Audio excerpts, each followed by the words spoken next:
Green street என்ற சிறிய நகரத்தில் ஒரு கதிரவன் பிரகாசிக்கும் மாலை நேரம். அந்த நேரத்தில் மனோஜ் போலீஸ் நிலையத்துக்கு பதட்டமாக ஓடி வந்தான். ஆபீசர் ரவி, என் பை பார்க் பெஞ்ச்ல இருந்தது, யாரோ எடுத்துட்டாங்க போல என்று கவலையுடன் சொன்னான். ஆபீசர் ரவி உடனே எழுந்தார். கவலைப்படாதே மனோஜ், பையில என்னென்ன இருந்தது? என் போன், ஒரு நோட்புக், சில முக்கியமான பேப்பர்ஸ் என்றான் மனோஜ். இருவரும் உடனே பூங்காவிற்கு புறப்பட்டார்கள். அவர்கள் செல்வதற்குள் மலர் கடை வைத்திருக்கும் லீலா அங்கிருந்தாள். அவள் சொன்னாள், நான் 2 பேரை பார்த்தேன். ஒரு மனிதன் மிகவும் அவசரமாக அங்கிருந்து கிளம்பினான். அதற்குள் கரண் பூங்காவில் இருந்து ஒரு கருப்பு பையை பிடித்தபடி வேகமாக வந்தான். ஆபீசர் ரவியை பார்த்ததும் நின்றுவிட்டான்.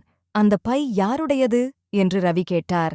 அது என்னுடையது என்று கரண் பதட்டமாகச் சொன்னான்.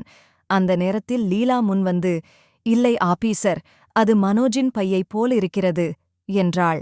ஆபீசர் ரவி பையை திறந்து பார்த்தார். அதற்குள் போன், நோட்புக், மேலும் மனோஜின் பெயர் கொண்ட டாக்குமெண்ட்ஸ் இருந்தன. கரண் சும்மா நெடுந்துயரில் மூச்சுவிட்டான். மன்னிச்சிடுங்க, யாரோ மறந்துவிட்டாங்க நினைச்சேன். யாருடையது என்று தெரிந்து கொள்ளத்தான் எடுத்தேன். மனோஜ் மெதுவாக சொன்னான். இப்படி எடுத்துப் போகக்கூடாது, போலீஸ் ஸ்டேஷனுக்கு கொடுக்கணும். கரண் தலையசைத்து, நீங்க சொல்வது சரி, இது என் தவறு, மன்னிச்சிடுங்க என்றான். ஆபீசர் ரவி புன்னகையுடன், சரி, உண்மை வெளிவந்தது, இனிமேல் பொறுப்போடு நடந்து கொள்ளணும் என்றார். லீலா மகிழ்ச்சியாக, எல்லாம் நன்றாக முடிந்தது, நல்லதே என்றாள். மனோஜ் பையை பெற்றுக்கொண்டு எல்லோருக்கும் நன்றி சொன்னான். அவர்கள் அனைவரும் சிரித்தபடி பிரிந்தார்கள். கரண் இதுபோல மீண்டும் செய்ய மாட்டேன் என்று வாக்குறுதி கொடுத்தான்.